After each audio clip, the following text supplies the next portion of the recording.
Hello. Hello, আমার ছেলের চাকরির জন্য যে টাকাটা দিয়েছিলাম সেই টাকাটা আপনি ফেরত দিন। চিটিংবাজ লোক কোথাকার।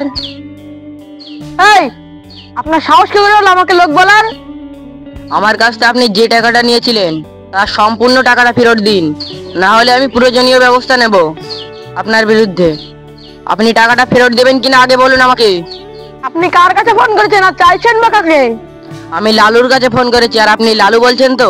হ্যাঁ, আমি দালাল লালু বলছি। তার মানে আমি আপনাকেই চাইছি।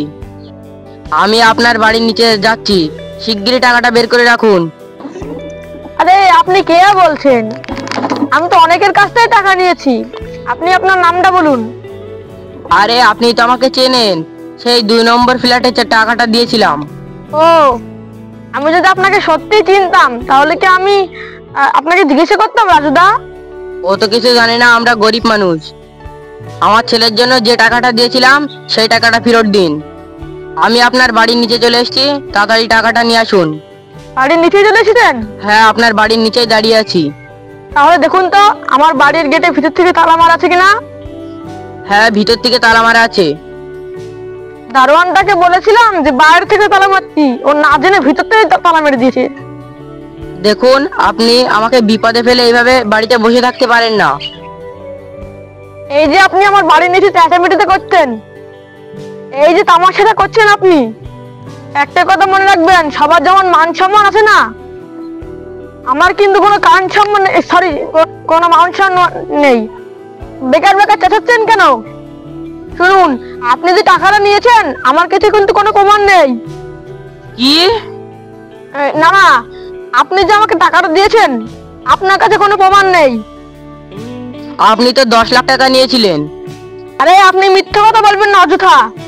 10 লাখের কথা হয়েছিল, আপনি 8 লাখ টাকা দিয়েছিলেন, বাকি 2 লাখ দেননি। আরে 8 লাখ তো দিয়েছি, সেই 8 লাখ টাকায় ফেরত দিন এখন। কিন্তু বাকি 2 লাখ টাকা তো আপনি আমাকে দেননি, সেই টাকাটা কবে দেবেন? কবে দেবেন আপনি বাকি 2 লাখ টাকা? 2 লাখ টাকা দেননি আবার বড় বড় কথা, শিক্ষকের বাবার বড় গলা। আরে হয়েছে কি, আপনি 1 বছর পরে হঠাৎ করে এসব কথা বলছেন কেন? আরে সুপ্রিম কোর্টের রায় বেরিয়েছে, টাকা ফেরত দিতে হবে। আরে আপনি সুপ্রিম কোর্টের কাছ থেকেও টাকা ধার নিয়েছেন, এই জন্য তো আপনার সাথে কথা বলতে ইচ্ছে করে না। আপনার কি কোনো লজ্জা নেই? আপনার কি কোনো মান সম্মান নেই?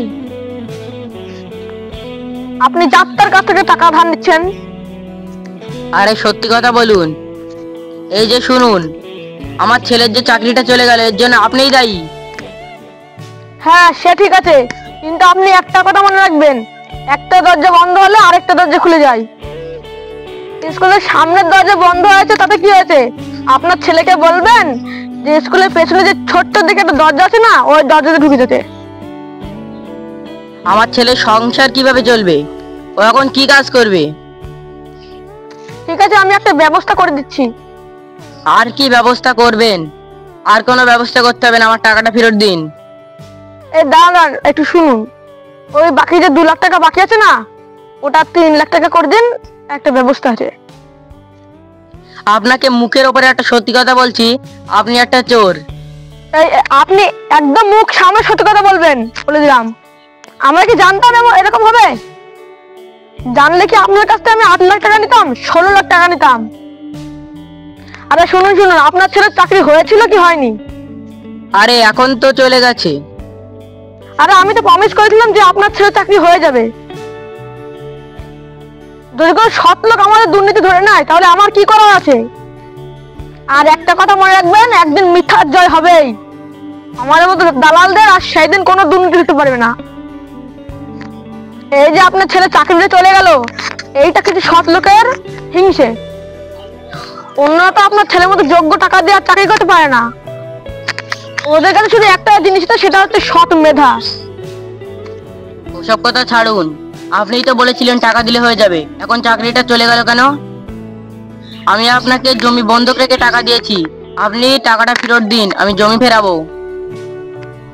ও তাই?